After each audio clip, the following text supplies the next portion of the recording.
Rogue Radio. Now available on Mixcloud at mixcloud.com/Rogue Country. Keep it rogue. What's going on, guys? Welcome to another episode of Into the Van. I'm Mike West, and I'm super excited to be back doing Into the Van again. I took like a month and a bit break, not on purpose, not planned. It was just schedules didn't line up. I was pretty lazy in chasing people, and it wasn't one of those things that I kind of bothered with, if I'm honest, in the last like month and a bit. Just, you know, the music's been doing really well. I've had some great shows. I got to open for Willie and the Bandits the other week, and that was super fun. The music's been picking up. Mothman's been doing really well, so I haven't had much time for Into the Van, and I've not wanted to, make time for it. If I'm honest, it's one of those things that I really enjoy talking to people, but if I can't book people and it's not the end of the world, I'll do something else. I'll, enjoy my free time, which I hope you're enjoying your free time. But I got sent some emails of artists that I just couldn't pass up. And one of those artists was David Quinn, who we're going to be speaking to today. I hope you're having a good week. I hope you're having a good month since we last spoke. I'm going to go see Drew Dixon tonight in Blackpool. You may know Drew from I had him on the podcast a while back. He's a phenomenal guy. I'm really looking forward to meeting him in the flesh and getting to see him play live in real time, in real life. It's going to be fun. And I hope you guys have been doing something interesting. I hope you've been going to some shows if you're feeling safe and up for it. It's been really fun to see live music coming back and seeing people kind of ease back into it. And it's been a nice thing to, witness and be a part of. I've got Sierra Ferrell coming to Birkenhead in June, which is crazy, alongside Possessed by Paul James. So we've got Sierra Ferrell on the 27th of June and Possessed by Paul James on the 29th of June. Possessed by Paul James also has Gravedancer, who's been on this podcast, and Chris Dover, who will be on this podcast the second I can pin him down to get him onto it. So keep an eye out for those shows. Buy tickets if you're local to Birkenhead, Liverpool, Wirral, Merseyside, and this kind of area. Sierra Ferrell's only got this Northwest show, so if you want to see the phenomenal Sierra Ferrell, you're only going to be able to see it here. If you've been listening to Mothman, I really appreciate it. It's out on all streaming services, and I'm going to drop a little preview for you now.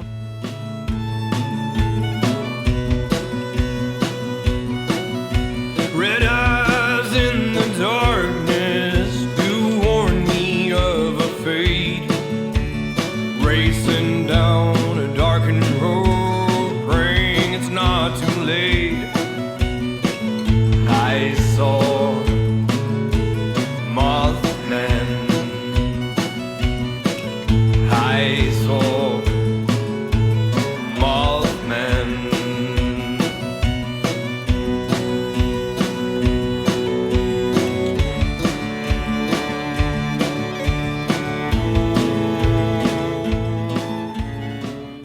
And again, it's over on Bandcamp if you want to buy. We've got some amazing t-shirts designed, done by Eaten Alive, illustrations about Mothman. I saw Mothman. Get your t-shirt here at Bandcamp, mike333west.com. Mothman is available on all streaming services, but let's get down to the main event, people. David Quinn is not necessarily the creator of Black Dare Country, but one of those people that is making a real racket with that sound. It's honky tonkin', it's got that country swagger to it, it's got that homage to the traditional that I really like. And I got sent an email by Sweetheart PR from Rachel, and I'd had previously worked with her to talk to Charles Wesley Godwin, who's got an album that's phenomenal, and the Danberries, who are also phenomenal.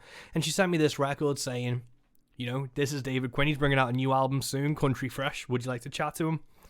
And the second I listened to this Country Fresh record, I knew I had to. It's such a joyous and fun record, but not in a parody way, not in a silly way. It's serious. It's got serious songs. The songwriting in it is, it has intent, but it's got such like a light, joyous step to it, a side to it that I really just loved. And it's capturing what, if someone's saying Country Fresh, I feel like this is a perfect encapsulation of it. So I really enjoyed talking to David. It was the first time we'd met. It's the first time we talked.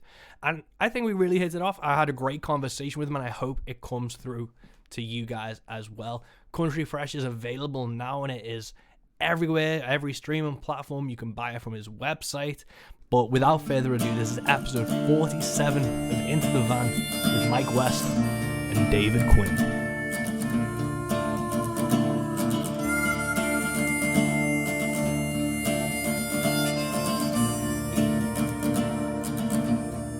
I've just been like, I spend like an hour before I start talking to people just like to refresh myself. And I was listening to a new album which comes out tomorrow, Country Fresh, and I've just gone back and started listening to Wandering Fool. And you've got it's Grassy Trails on Wandering Fool, and you've got it on the new album. What was the thought process behind redoing and reshaping that song?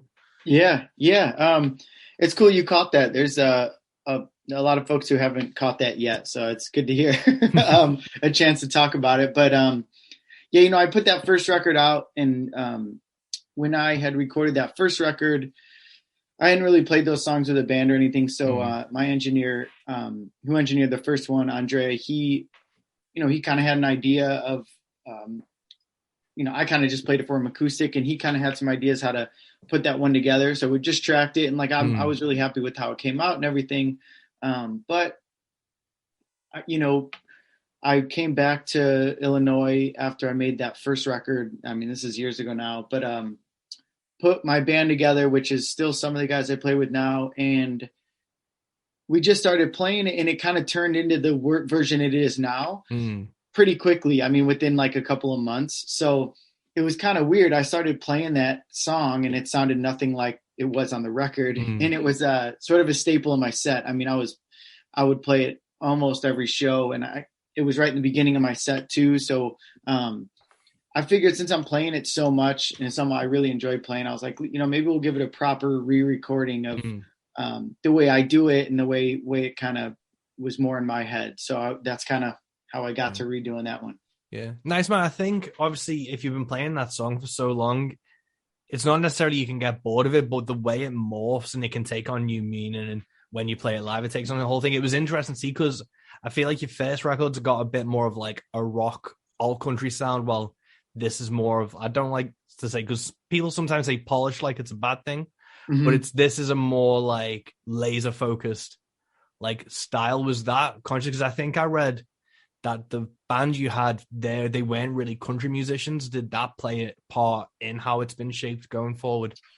Yeah, a little bit. There's certainly totally different players on compared to Wandering Fool to now. And then I have that record in the middle, which was Letting Go, which some of the people on this new record were from that.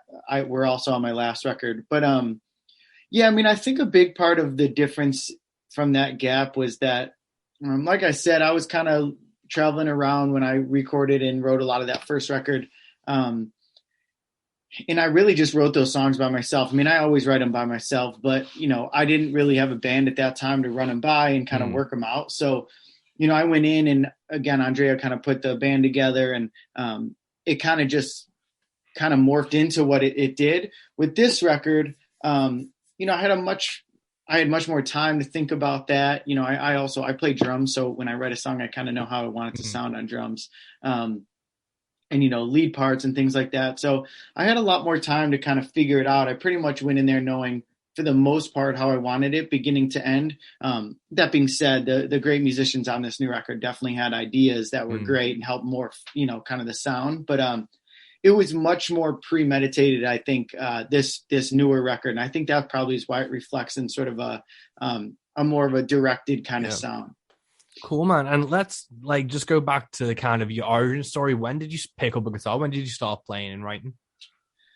Yeah. Probably. So I grew up playing drums. I played drums since I was really young. I mean, I played, for like my 5th grade assemblies, so I was probably started playing drums in I don't know, 2nd or 3rd grade. Like I started pretty young on that. My brother and my dad always played guitar. So we always had guitars around the house, and I would play a little bit. I still don't consider myself too much of a guitar player necessarily. I don't really move past that 5th fret, but I more enjoy the writing process, and then, sort of a means to an end. I have to play guitar and sing my own songs, but the writing part is definitely more the passion for me. So I wrote songs. I wrote a lot. Like poetry, just kind of thoughts in general. While I played drums, and I would fiddle around on guitar a little bit over the years. But, I don't think I played a guitar in front of anyone till I was probably like 17, 18 or something. So, and and even then it was so, it was still pretty scarce. I didn't get a little bit more serious about like practicing and trying to learn a little bit more about guitar until, probably, 7 years ago or so. That's when I started taking it a little bit more seriously. So cool, man. And what was the catalyst behind the drums? Because I feel like everyone needs a drummer in this world. So I'm surprised no one this actually picked up, because I just like knocked it out of your hands and was like, no, you're doing a national service by playing drums. You need to be in at least 6 bands. Right.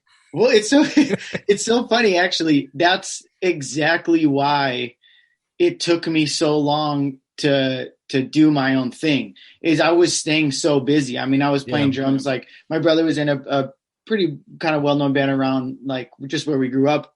So, we started a band. Is it an older brother?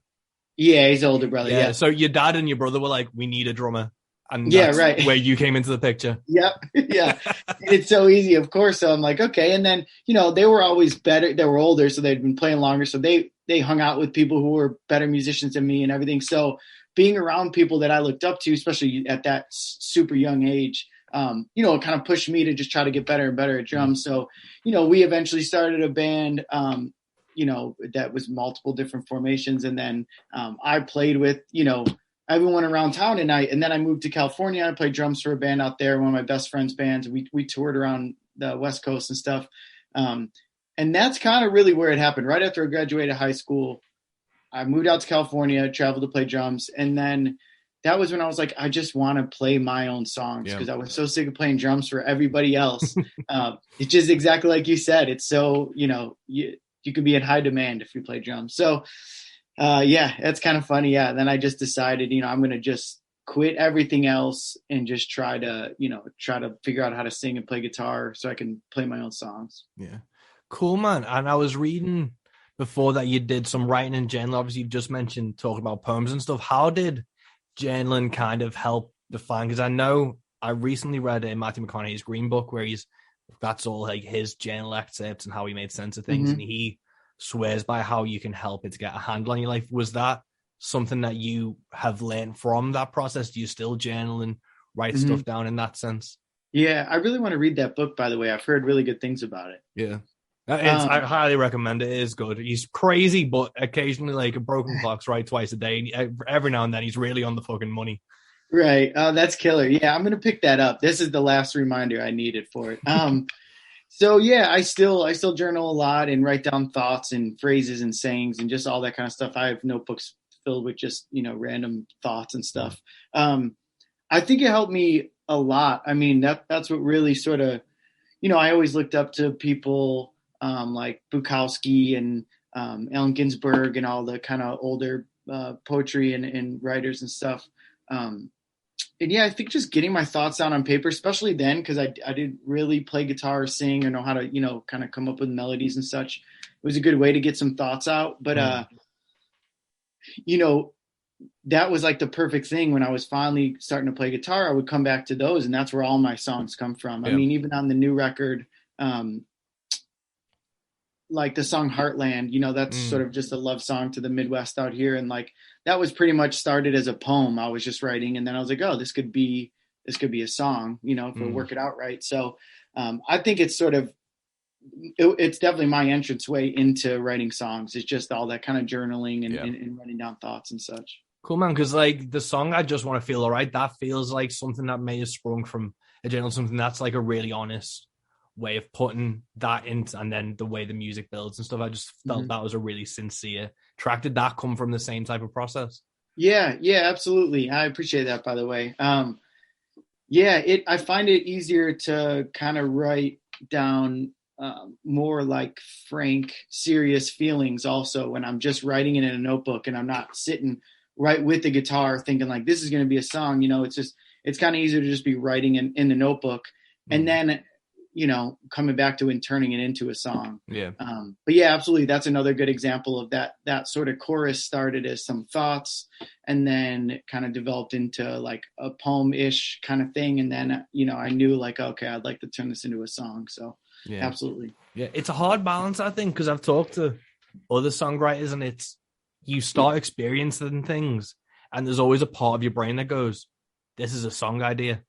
but then it almost starts to cheapen the emotions you're feeling. It's like you start feeling like you're selling out your emotional process for the sake of a song instead of just being in the moment to feel those things. So it's interesting to be able to write something down and feel it then and there, and then go back to it in hindsight or with just like a clearer, more distance after you felt it to do it, because it's a hard line to balance, I think, walking those things.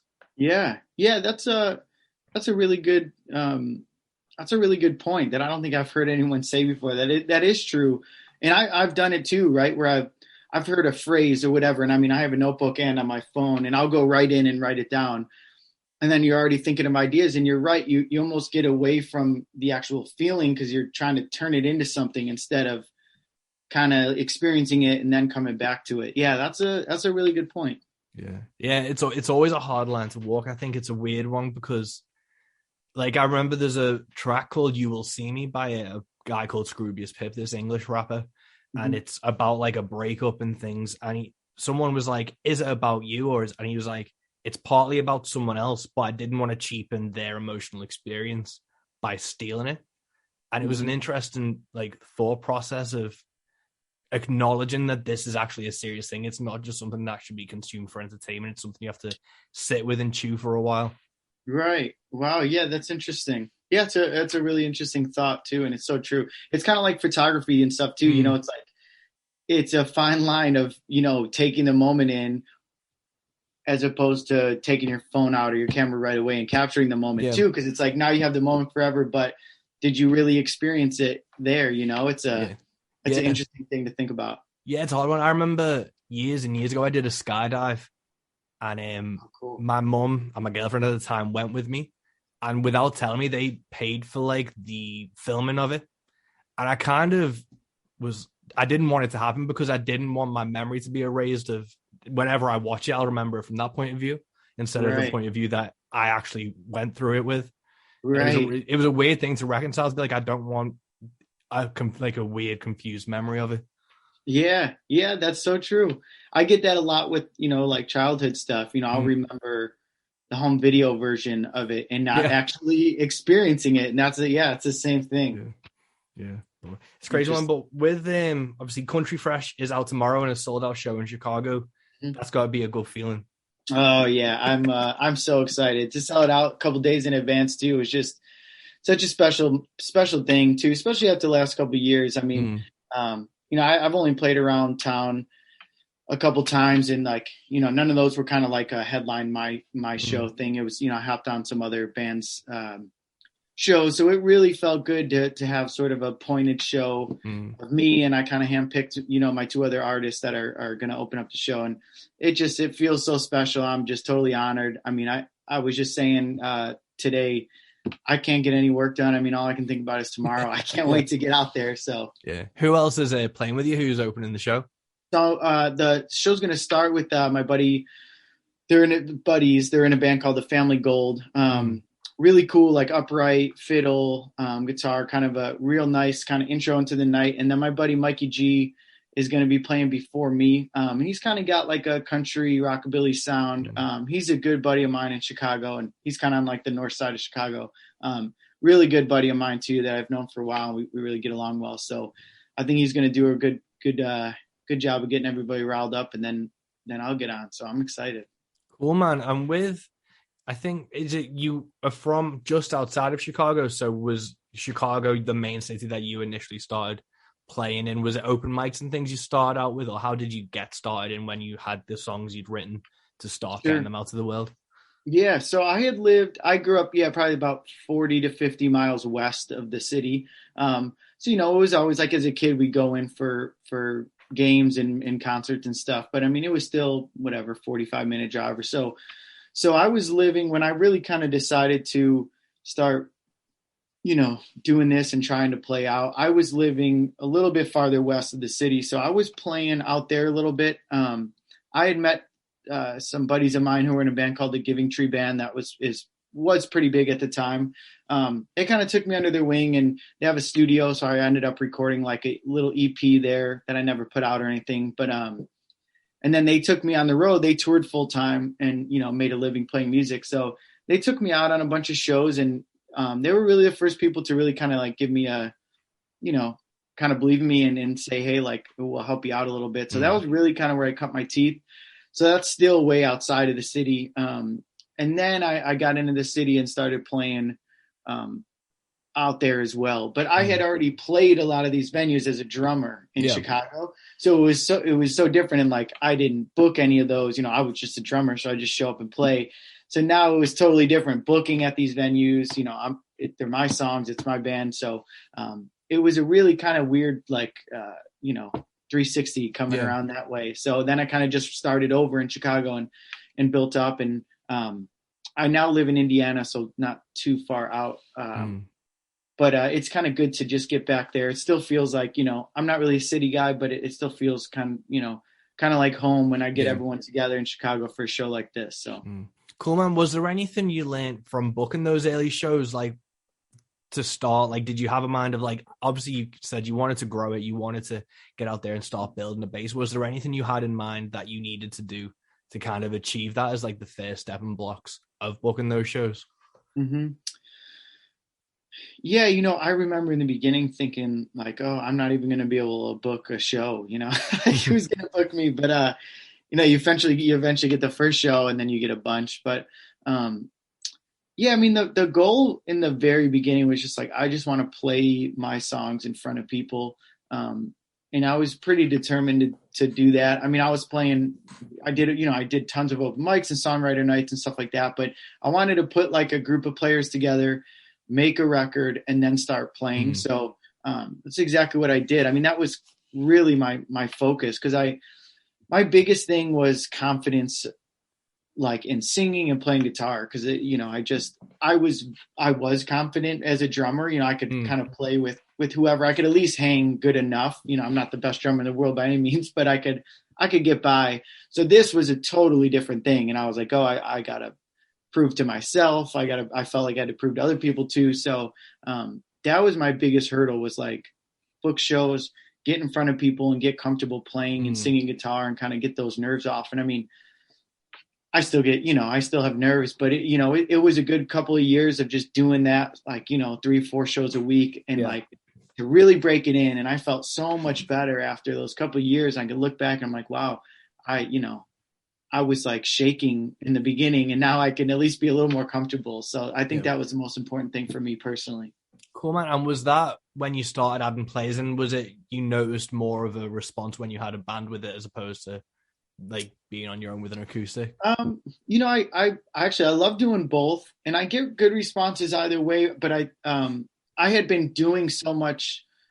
I had been playing drums as a band, so I was used to a band kind of feel. And then I went from that to like opening acoustic for my buddies who took me out, and playing more songwriter type of things, which I loved because it helped also kind of cut my teeth and be vulnerable.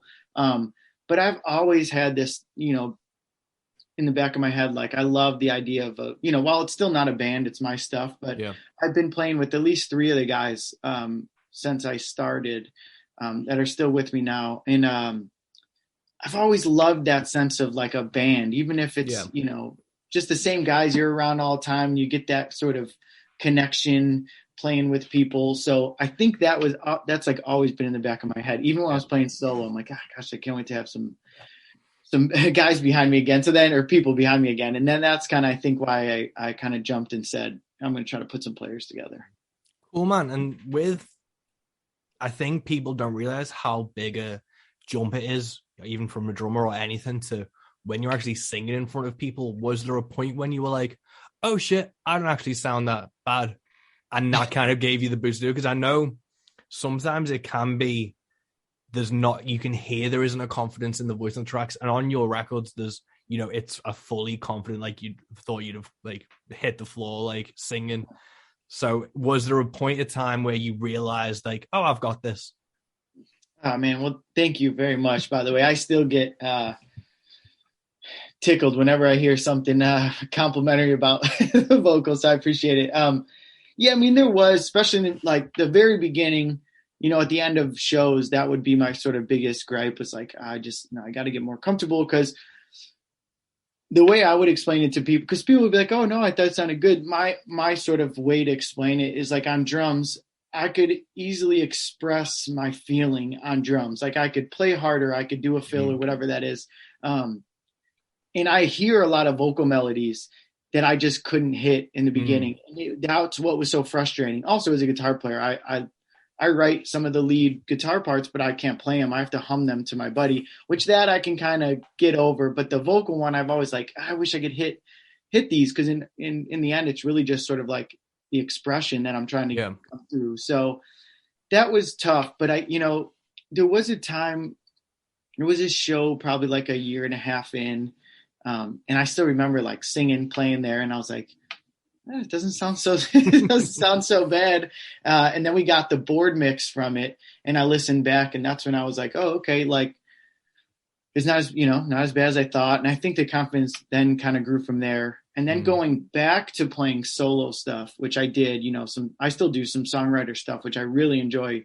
That's when I really, you're so vulnerable. And that's where I like really developed, oh, great. The more confident I am, the better it sounds. So that's kind of where I think I made the actual transition to being confident up there. Cool, man. And did you have any lessons or anything, or is it just putting the hours in live?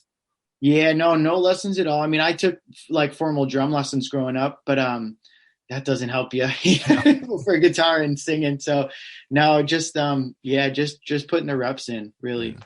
Yeah, sick, man. And I read that this is a quote from you, allegedly. I don't know how true this quote is, but when I heard Towns for the first time, I couldn't write a song for 6 months because I knew I'd never be that good. Is that a true?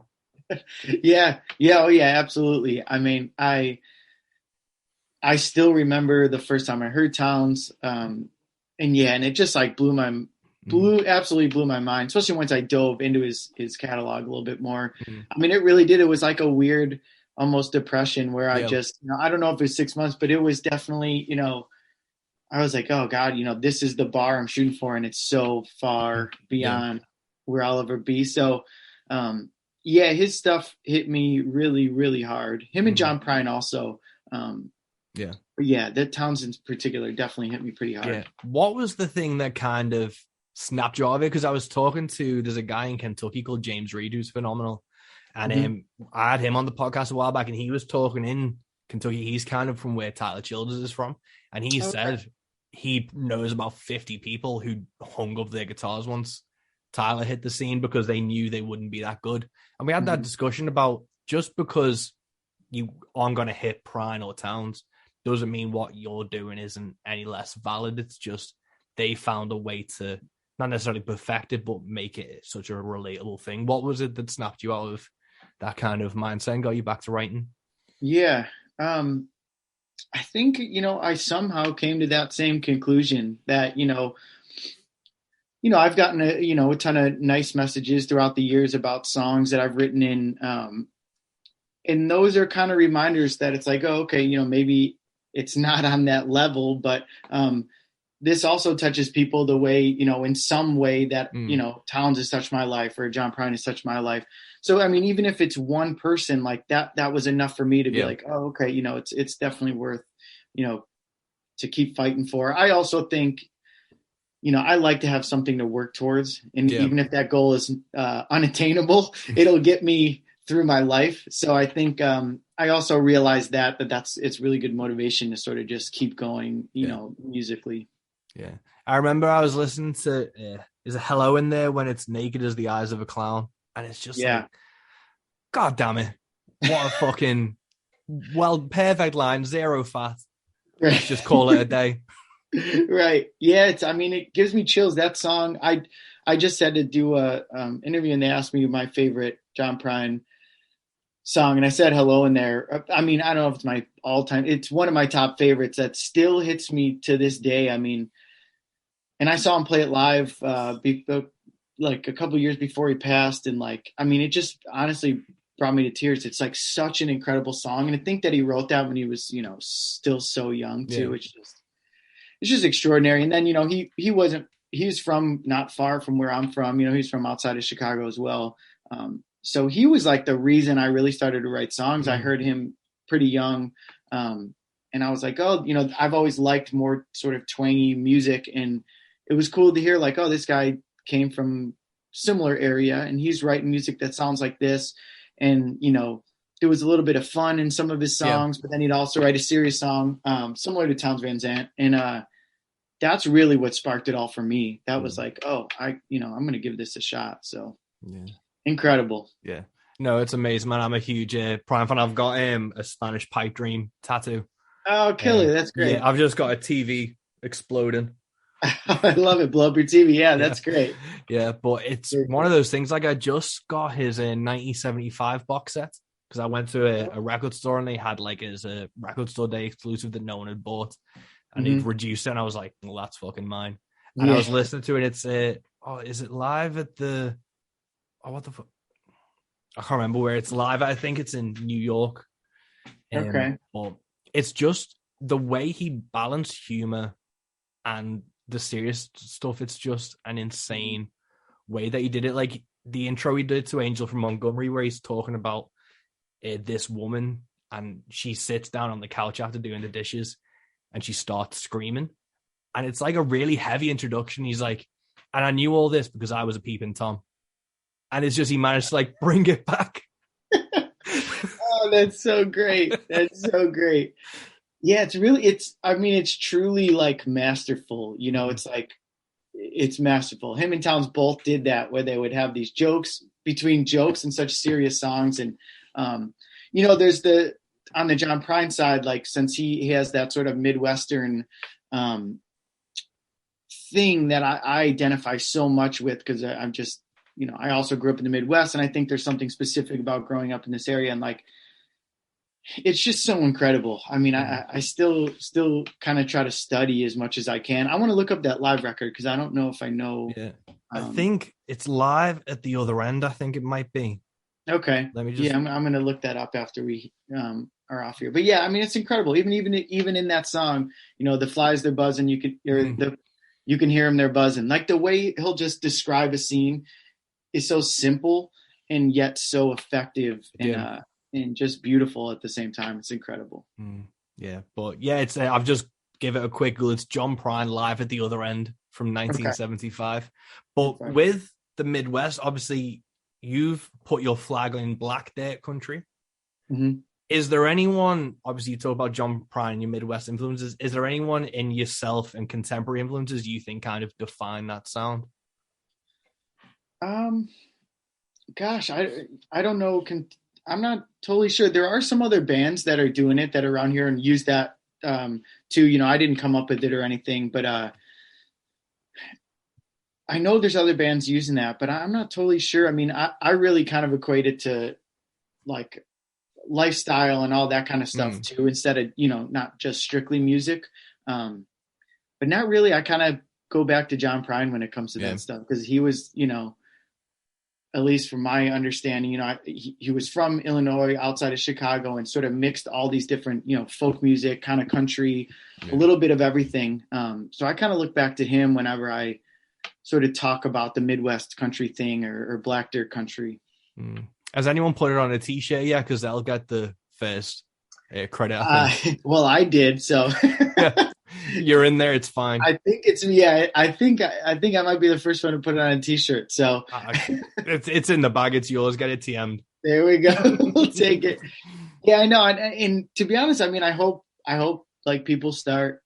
It'd be cool, you know. So I don't know if you're familiar, like Oklahoma country music. People call it red dirt country, you know. So it would be cool if everyone started using it and it was just became a known thing. That's what I mean. It would be great to sort of have a presence, because, you know, like you talked about Kentucky, everyone's starting to, you know, I mean, Kentucky, there's been great artists coming from Kentucky forever, but now it's becoming a thing. Like, oh, it's all these great songwriters. Everyone's starting to know, like, oh, they all come from Kentucky. And then there's, you know, there's songwriters from Texas and songwriters from Nashville, but there's never really been this sort of like, oh, the Midwest country. Even John Prine, people think of him as a Nashville guy a lot of the time, and don't know that, you know, he was from here. So I don't know. I hope it picks up. Either way, I'm going to keep running with it. So yeah, it's hard, man, because there's always arguments about genre, and I wish country music fans and country music artists kind of embrace genre the way metal does, because obviously there's metal. And then everything breaks down into black, symphonic, death, post-death, pre-death, thrash, whatever. While then it's like, this is country, that isn't.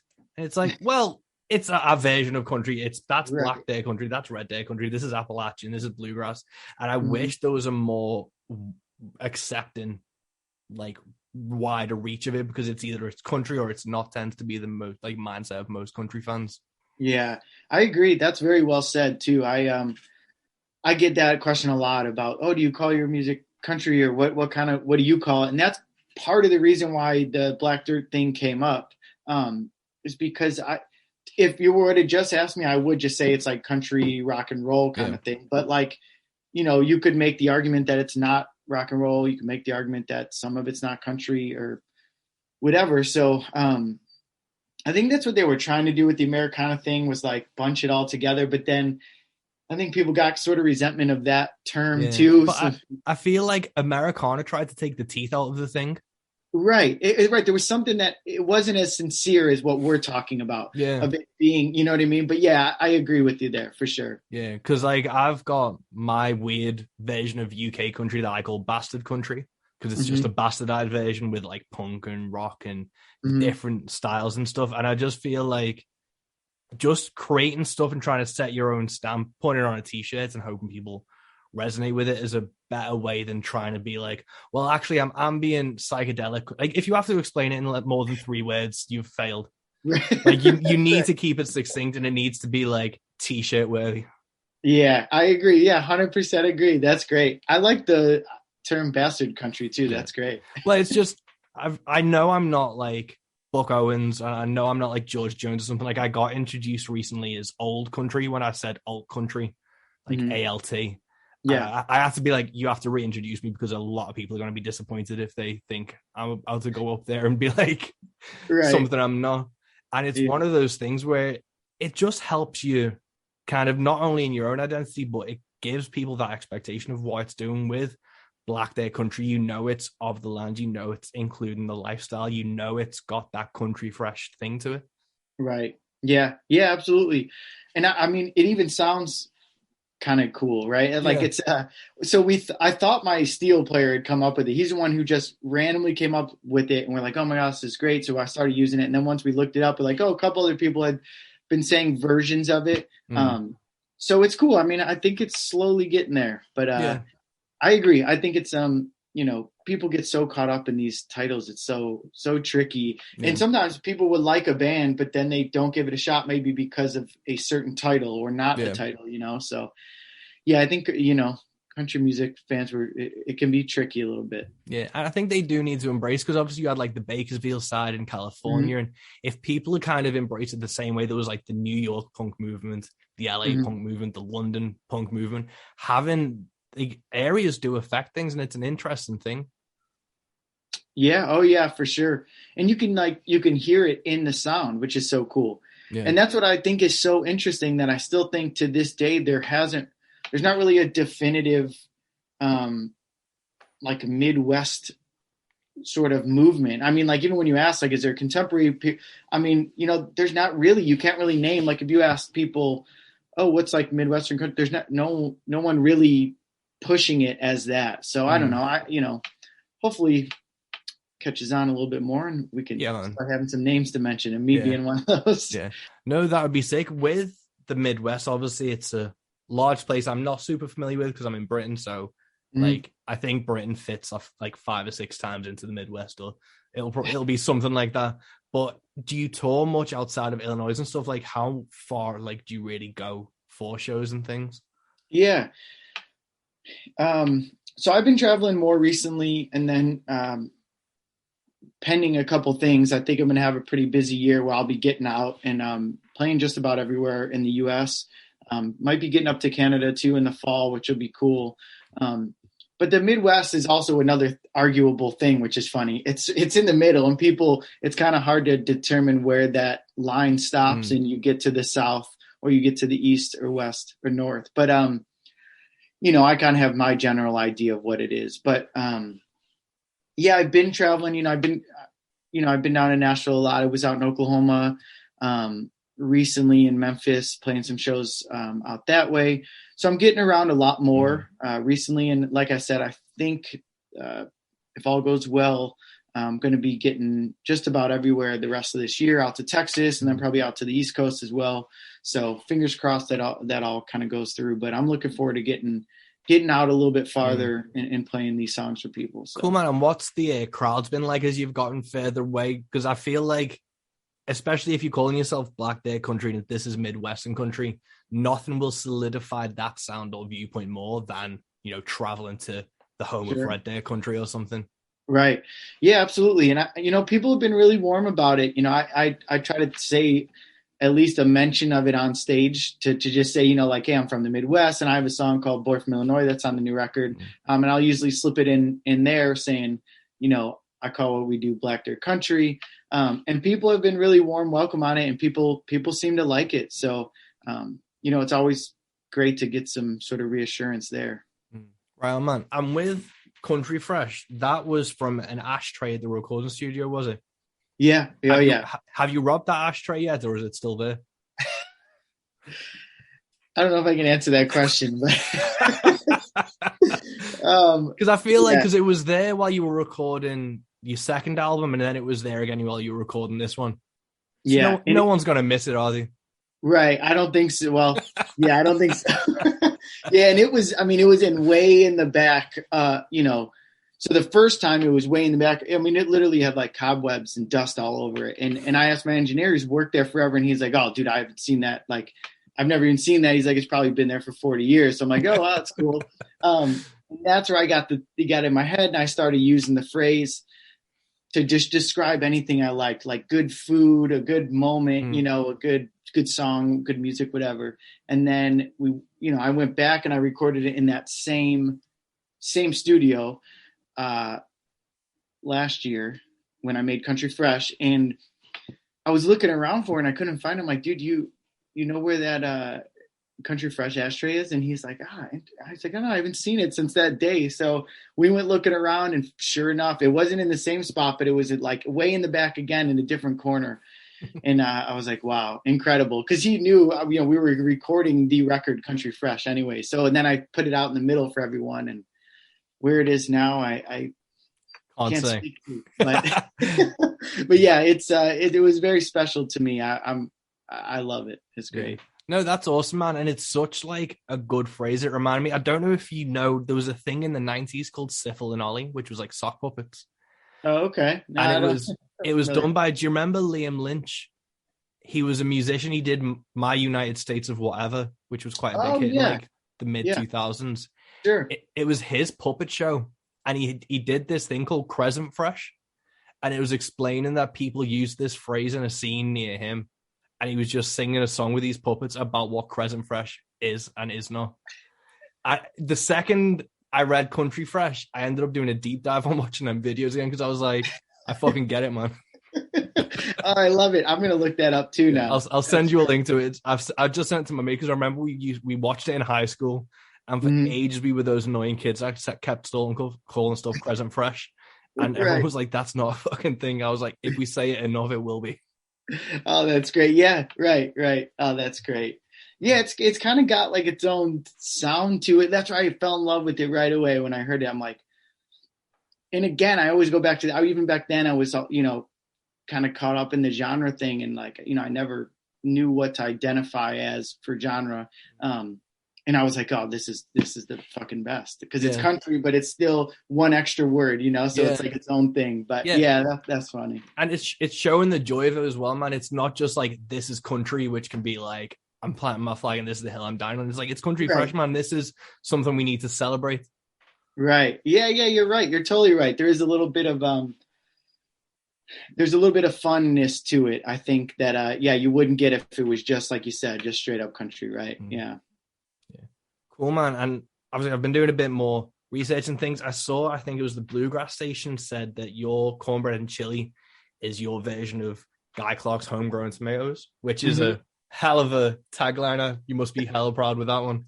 Yeah. Yeah. I mean, I've been wanting to write. So I'm a huge Guy Clark fan. Did you ever get to see him live? No, I didn't. That was one of my goals because I saw John Prine and a couple times actually, and then Towns had already passed, so I was hoping I'd be able to see Guy Clark live, but I wasn't able to, unfortunately. So huge fan. I mean, he's, you know, one of my top inspirations. So he's got a lot of mentions of food. You know, he's got Texas Cooking, which is also another great. I mean, that chorus is incredible. Because he walks that line of where he can write a song about food, but it's like not too silly, but it's also still fun, kind of like we were saying. So I've always wanted to do that, and I've just never been. It never came natural. I mean, I tried, and it just never worked. And then when I moved out here to Indiana, cornbread and chili just kind of came out. I mean, I love cornbread and I love chili, and that's what I eat a lot. So it kind of came out naturally. And then when I went into the studio, I remember telling the guys like, hey, you know, basically that, like, I don't want this to be hokey, but it's also still kind of a fun song. And everyone's like, oh, it'll be fine. And then we went in and tracked it, and like it hit the way it is on the record. And I was like, okay, this is great. I love it. It sort of walks that line. So no, that's sick, man, because it's hard with artists like Guy Clark or Prine and stuff where they have that humor and things too. If you try and force it, you can spot it a mile away. But that was one of those things. Cornbread and Chili, it has that kind of lighthearted vibe to it, but it's not. Like, I wouldn't have put the Guy Clark connection really if I hadn't seen that tagline from Bluegrass Station, because obviously I know that song, but it wasn't like, oh, he's trying to do this. Right. Which I'm glad. And it really, I should also preface with, I mean, it's definitely sincere. I mean, I always say, if I have any vice, it's food. I mean, I've partied in my life. I've done it, you know, I've had some fun, but like, food is certainly my vice. It's what I look forward to every day, and it's what I can get carried away with. So, like I wanted to try to verbalize that somehow in one of my songs, and then getting into Guy Clark, I kind of saw how he did it sort of gracefully, and then that's where this was kind of born from. So I do appreciate the kind words on that, because I've been, you know, trying to do that for a while, and then it was almost when I forgot about it is when it came naturally. It was interesting. Right on, man. With food and stuff, when you're touring and things, do you try and experiment or find like new places to eat, or is it hard to, like, you know, because pizza every night's really not good for you, as I've found out a couple of times. Right. Is there a way that you try and like find new food? Like, are you a bit of a foodie when you go to different cities and things when you're on tour? Oh yeah, absolutely. Just because there's just so much good out here, especially you go to like Texas, the barbecue is incredible. I mean, even in like Nashville, I mean, they have tons of good Nashville hot chicken. So yeah, I mean, that's one of my favorite things. Me and my bass player who tours with me a lot, he's like me too. He just loves food. So my only way to get around it is like, I'll try to just drink coffee all day and like not eat a bunch of stuff while we're driving, and then, you know, have a good guilt-free meal whenever I get to wherever we're at. But yeah, it's one of my favorite things to do. And also breakfast is the best. So we'll try all the different places, but the safe bet is a Cracker Barrel. Have you been to a Cracker Barrel ever? No. It's so good. It's like biscuits, sweet tea. It's really good comfort breakfast food out here, and they're everywhere. They're probably, I'm sure they're in every single state. So that's always sort of the safe bet. If you're in the middle of nowhere, you could always go to a Cracker Barrel. So that's I've been to plenty of those around. Have there been any like highlights of the things that have stood out, your culinary experiences that you just always hankering for, or if you know you're going to be back in that city, like, I'm going to hit there? Yeah. Gosh, there is. Well, in Tennessee, the Nashville hot is always great. They have like Nashville hot chicken, which is kind of spicy chicken. That's great. They have a really cool breakfast place that I love called Loveless. It might be a little mainstream, but I still think it's great. And they have these homemade biscuits and jam out there. And then Texas, all the barbecue, I just absolutely love. There's just so much good food out there. Yeah. And do you do much cooking at home? Do you like barbecue and things? You know, I don't. My buddy, my bass player, he does it. He does, you know, he'll do all the smoked meats and all that kind of shit. But I love to eat it, but I don't cook it too much. I mean, I cook a little bit, but just basic stuff. Yeah. I'm more, I go out more when I'm kind of celebrating good food. Yeah. Yeah. No, I've just, I dug my barbecue out yesterday from the shed, and it was not in good shape. So I had to scrub it down, and I've been, you know, just steel wiring the grill for the last like day and a bit just to get it back up to shape and get it ready for the good weather. Right. Yeah. What's it like out by you guys now? Is it nice? It's Britain, so it's still shit. Yeah. But, but Right. it's been quite nice today, and it had a bit of rain, so I'm hoping obviously it's like Good Friday and like the bank holiday. We've got like 4 days off after today, so Oh, I'm cool. hoping to get some barbecuing done maybe Sunday or Monday while I'm off. But I Oh, really good. like, I got to, I don't know if you know the Plot Hounds, they're a Minnesotan band. Okay. Noah, the singer from that, taught me how to turn like a kettle drum into a smoker, like a kettle barbecue. So I Yeah. managed to do a couple of those last year where I smoked some pork shoulders. So I'm itching to do that again. But I'm more itching about just being able to have 8 hours free time to actually do that. Right, right, right. Yeah, it's gonna be a good feeling. Yeah. Awesome. Yeah, man. But obviously with Country Fresh, what are your plans for 2022? Because obviously Letting Go came out during the pandemic. So Mhm. you're kind of touring 2 records this year. Yeah. Yeah, absolutely. It's funny. Someone else said that too, and that's absolutely right. I mean, my set right now is pretty much half of Letting Go, half of Country Fresh. Yeah, I mean, again, it's I pending something that I should know pretty quickly. I think full time touring. I think Mm. just playing as much as I can, getting out. I'm already. I've written most of the songs that I want to do on the next record. Mm. So gonna start kind of demoing those out and figuring out where I want to make that record and how that process is gonna go. But those are my main two goals: is just get out, play as much as possible, and outside of sort of this area, and then get these new songs down so I can get some studio time scheduled for next year and get this next record going. So. Yeah. Cool, man. And just to go a bit more inside of baseball, I got pitched your stuff from a Sweetheart PR who Sure. I'd contacted to try, because I had Charles Wesley Godwin on a while back and they Oh, kind great. of represented him, and I got him in the Danberries. And every now and then they send me an email and stuff, and one of yours was what jumped at me, and I was like, I definitely want to fucking talk to this guy. Oh, What great. what was the kind of thought process behind hiring a PR person? Because I know sometimes I think younger musicians or musicians new to the game, they think writing a good record's enough. And Mm-hmm. that's very rarely the case. What was the kind of idea behind working with a PR company to get Country Fresh to more ears? Had you worked with them before or worked with a PR company before? Yeah, yeah, absolutely. I actually know Rachel over Mm. there who works there, so we've known each other over the years. So that was kind of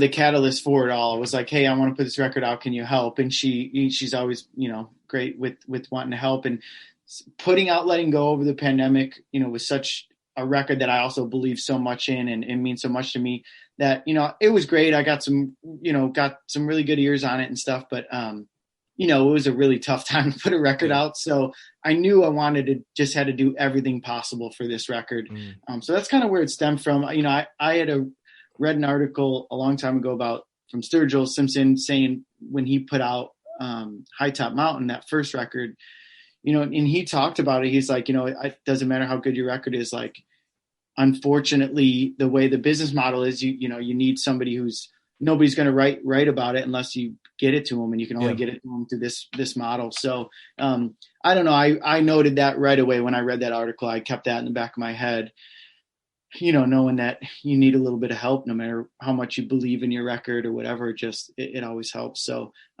I hit up Rachel, and she was down to do that, and that's when kind of put the team together. I also just started working with the manager that I had been talking to for a while, and we really hit it off. Mm.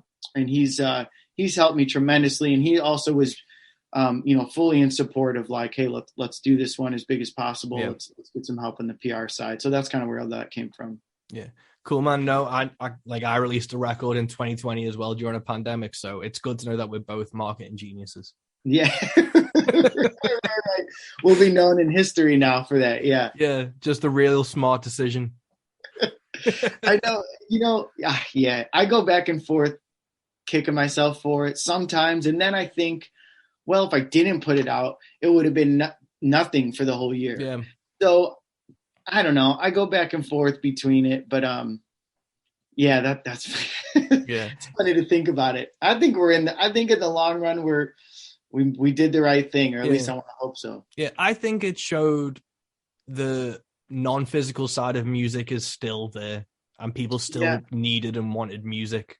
Mhm. That's what the straw I'm clinging to be like, yeah, this was a small thing, even though I couldn't tour it, because it's still kind of reconciling. Like, it used to be you had to tour and that's how you made a living because the music industry was in the fucking brink. But then if the touring Right. goes away, you still have to kind of conform to the music industry as it kind of is, and that's how Right. you get your music out. Are you independently releasing your music? Are you on a label? Or So yeah, I'm doing it all independently. Me and my manager have nice? been, you know, doing this all on our own. We're working with Soundly for distribution, and they're Mm, helping get the records in record stores and everything. And they've been great, and they've been really, believers of the record, which has helped a ton too. And they're mm, all great people. So we have a little team put together. But yeah, it's all independent. mm. Just doing the best you Yeah. can. No, that's the best thing, man. And I think that's one of the good things. It's you don't realize until you're in it. Obviously, the way everything's been set up before that is it's like you need a manager, you need a label, you need this, you need that. And it's like, well, if you have the right people, you can bypass a label because they're going to take your music and you don't own it anymore. So Right. if you can find someone to work independently with you, you can kind of, in this day and age, bypass that whole system because you can still work with distribution networks. If you get a good PR person like Rachel, you can still reach people that you wouldn't normally. And I think Right. you're a great example of an independent artist who's coming up, talented, great records to back it up, but is also, and this is the huge thing, is being on the fucking ball with the kind of back end of everything. Hmm. Yeah, God, it's great. It's tough, as you Yeah. know, right? It's like it's tough, but in the end, at this point at least, it is nice to know I own my music. Yeah. I assume you're in the same boat, which Yeah. is a good place to be in. So yeah, I think I agree. I think you can do it on your own, especially nowadays. I mean, it's like if you get the right sort of help in certain Yeah. places, you can do it and kind of just keep pushing. I had some label interest too coming into this and talked with my manager a lot about it. And, we're kind of like, let's just do this, Mm. and see what we can do. And so far it's been a really nice response. And, I get humbled every day, Mm.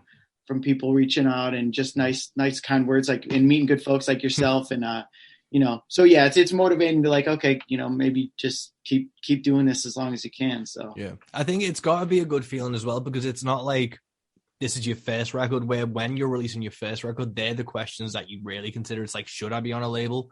But, this is 3 records in now. You're kind of hitting your stride in the game and you know what you're about and what you want to do and what you don't want to do, which is one of the most important things.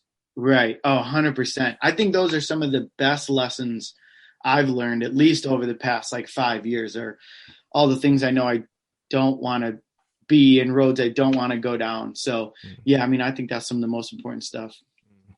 Cool, man. And you recently did some shows with Jeremy Pinnell. Do you have any other kind of gigs with other people coming up? I'm actually might be doing a couple more, another kind of a longer run with Jeremy, pending a couple things. But yeah, I've been lucky enough. I've been able to play with some really great bands that I look up to. Mike and the Moon Pies is Mm, another great band that I love those guys, and they've been kind enough to bring me on for some stuff. mm, Flatline Calvary, I played with them recently in Chicago at the end of last year, which was a great show. They're mm. killer too. So yeah, all these the shows are the biggest like pending thing in my life Yeah. right now. So I'm trying to lock some of that stuff down so I can get things announced. But yeah, Mm. hopefully some cool things coming up this year. Yeah. Oh, that's like I just kind of forgot. I was meant to be playing with Mike and the Moon Pies in Manchester this week, on the Monday just gone, but they've rescheduled the whole tour to next year. And I was really fucking excited about getting to see them live and hopefully buying like they'd have merch so I could like buy shit. Oh wow! And you were going to open for them? Yeah, I was going to Oh be opening great! the Manchester show. Oh, that's so cool. Yeah, Mike and all those guys are great. Oh man, well hopefully Yeah. you get a chance to see. Have you seen them play yet before? No, I've not seen them played. I don't know if this is their first UK tour. It's meant to be their first UK tour, but I think it's either the first or second. And I was really fucking excited to see them because their new Yeah, album's brilliant. yeah, And it's it's so good. the promoter. I was like, can I get on it? And it all got approved. And then obviously it got rescheduled due to COVID and whatever.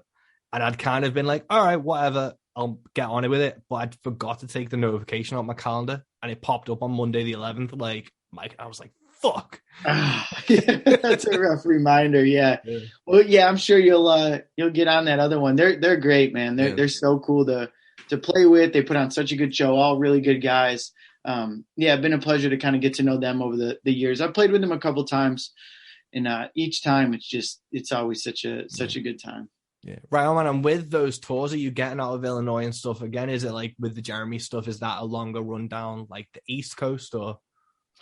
Yeah, a little bit everywhere. So I recently did those little run with Jeremy, which was it was kind of Midwest. It was Ohio and Kentucky, so south and west a little bit. And then some pending stuff that's going to be south again, but a little bit different, south and west again too. So yeah, finally getting out of sort of the immediate like Midwest, like Indiana, Illinois area. No, right on, man. Well, we've hit up the hour mark. I don't want to take up too much of your time because I know you've got to stare at a wall and get really excited for the Chicago show tomorrow. Right. Yeah. Is there anything you do to kind of prepare for live gigs, or is it do you all gather around the Country Fresh ashtray and pray to the country gods or anything?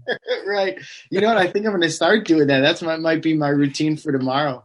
I prepare a little bit. I'll just kind of sing and pick a couple tunes to warm up, but nothing really. I mean, the only sort of thing I do, I always step away like 20 minutes or so before going on stage. I always like to be alone for a little bit and just kind of, especially if it's a larger crowd, kind of just shake everything off and just kind of get focused, because sometimes it's easy, if you're partying and then before you know it, you're going on and you're walking from the bar to the stage and you don't get a minute. And I always find that throws me off a little bit, because I do have a couple drinks before I play.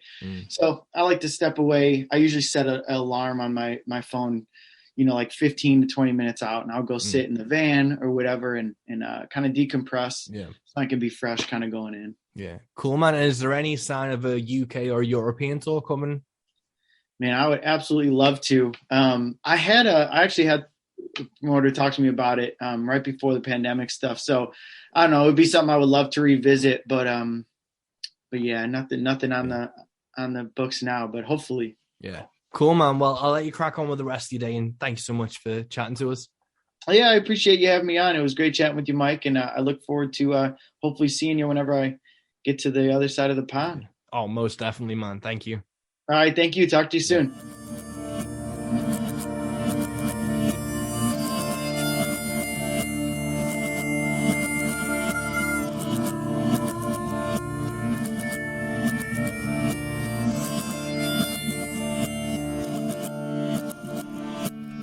And that was episode 47 of Into the Van with Mike West and David Quinn. Into the van, into the bag, as we always say. I really hope you enjoyed this episode. I really enjoyed chatting to David.